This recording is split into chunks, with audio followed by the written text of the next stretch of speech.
Jadi mudah-mudahan Allah jaga hati kita, baik ketika kita diuji, bahkan ketika kita diberi nikmat, supaya dalam dua keadaan ini kita tetap menjadi mukmin yang ajaban, yang ideal, yang baik, yang insya Allah Allah suka sama kita.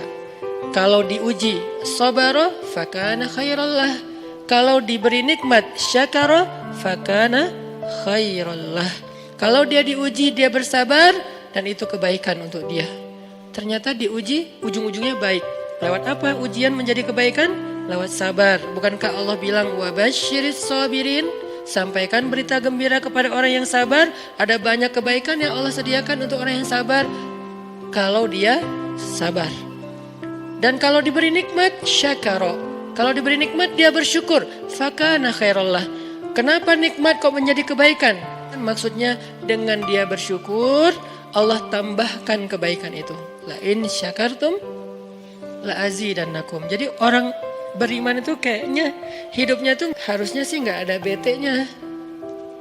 Hidupnya tuh nggak ada istilah, aduh hari ini gue kayak rugi banget nih. Nggak ada orang yang beriman rugi. Kan hidup kita tuh di antara dua itu kan. Cuman varian ujian itu aja macam-macam. Varian ujian itu misalnya kalau di surat Al-Baqarah Allah menyebutkan 3 varian ujian kan. Ba'sa, dharra, zulzilu. Ujian fisik, ujian harta. Harta ini termasuk karir, kerjaan, usaha, bisnis. Dan ujian zulzilu, ujian perasaan termasuk diputusin. Atau orang yang dekat sama kita jadian sama yang lain. Atau mungkin di unfollow oleh ya gitu deh. Saya kalau udah ngebahas bab ini agak gimana gitu.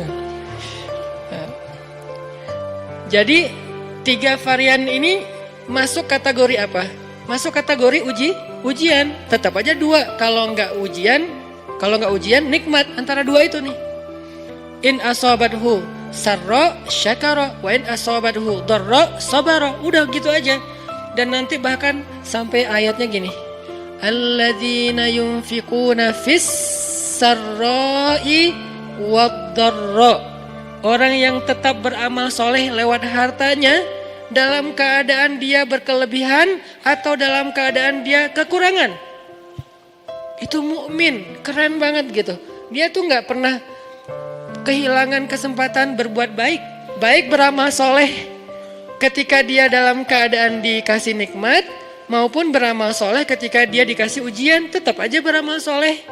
Contoh yang ayat tadi.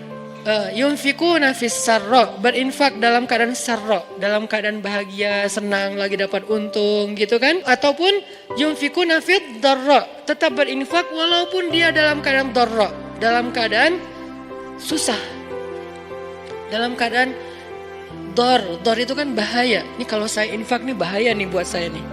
Kalau saya kasih nih saya kayak nggak ada tabungan buat mahar nih. Kalau saya kasih ke dia terus saya gimana? Gitu kan? Ini dor banget nih, bahaya banget nih. Tapi dia tetap berinfak. Siapa yang mencontohkan hal seperti itu?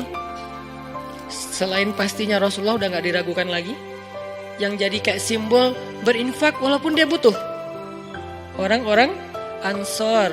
Yu'thiruna ala anfusihim walau kana bihim khasasah. Mereka mendahulukan orang muhajirin atas dirinya sendiri.